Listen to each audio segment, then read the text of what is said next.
Ladies and gentlemen, welcome to Home of Politics. It's my pleasure to have you in my channel.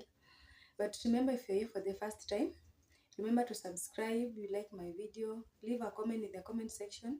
Remember also to share and turn on your notification button so that if I upload any information like this one, you get informed on time.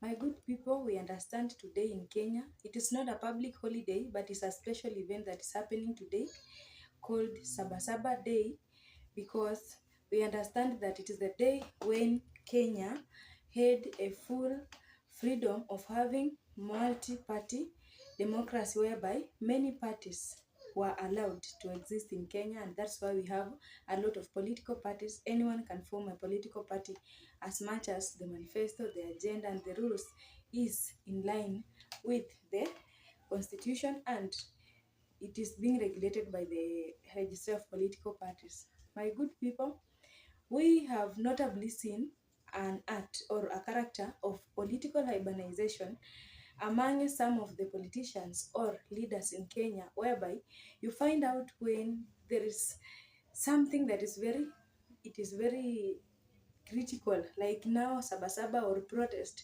These leaders are very active on social media. Maybe they are posting words that are motivating those who are in the street, but themselves they are nowhere to be seen. They are missing. We also seen some of the leaders who are there to motivate others, but they will go silent until when that event has calmed. That's when they will reemerge to start shouting like they are condemning the act. If there is any violence, they will pretend they have been with the people. But at the end of the day, if you do your analysis very clearly, you will find out that it is not even one leader or two. So many of them know how to play hibernization during the time when things are boiling.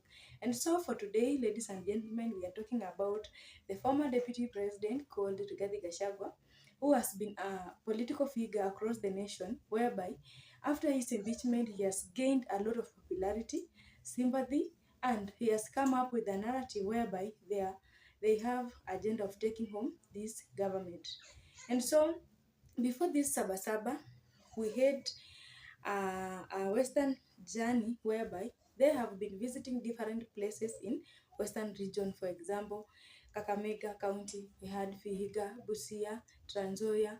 We also had Bungoma County and so many other places in the Rift region.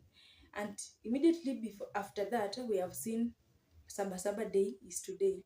But before this event, on the commemoration of the protest of Gen Z on 25th June, this leader spoke so much like we should go out to the street. We should go and commemorate our youth that lost their lives last year during the Gen Z protest. But after that, they disappeared and they were not with the Gen Zs in the street until when the day was finalized. It is also the same thing with the today Sabasaba. We have not seen anywhere the former deputy president Rigathi Gachagua coming out to tell the people like these are these, in order to do a memory of the Sabasaba as it is in the culture or history of Kenya. That thing is very, very symbolic because we are used to seeing political figures, especially if you are in an opposition. You are the voice of the people. You are the one who should defend the citizens, because the citizens are there to criticize things that are not right through the opposition. But now that Rigathi Gachagua branded himself as an official political leader in opposition because Raila Odinga joined William Ruto, then he's not doing his job correctly, because why is he skipping some of the important events like today on Sabasaba? And so, ladies and gentlemen, it is just an act, but we can critically analyze this strategy. Why does he go silent? Maybe during the time when the street needs him most, like today. We are seeing different places, some of the youths, different places, even some of the political leaders have come out to speak their minds about the Sabasaba Day, but up to now we've not heard from Rigathi Gachagua. The first thing, he is distancing himself with these issues of blame game, critics, and maybe he usually appear when the dust has calmed down. This is significant because We remember previously when the protest happened, there was a lot of criticism about this destruction of properties. I don't know, goons. There's a time even they say that the police officers are carrying blames, maybe because most of the people sustained injuries.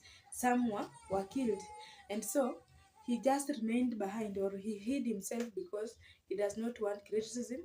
He doesn't want to help the government or the police officers to carry the blame, because he is going silent. Let them fix their own things. Then he comes up and starts saying like, we are pushing for the agenda. Our youths who have been detained in the by the police, they should be taken to court and be released because they are innocent. And so that gap between pushing the agenda of demonstration and being there, it is two total different things. Another thing we are seeing, like he's doing timing or he's controlling the engagement. This is because he has been branding himself as a leader who is there to help the people or be with the people during the difficult times. But he is trying to test the public, because he can align himself. This is how he can do it. Maybe he can push the people, then he stays behind to see the energy of the people, if truly they are accepting him or no.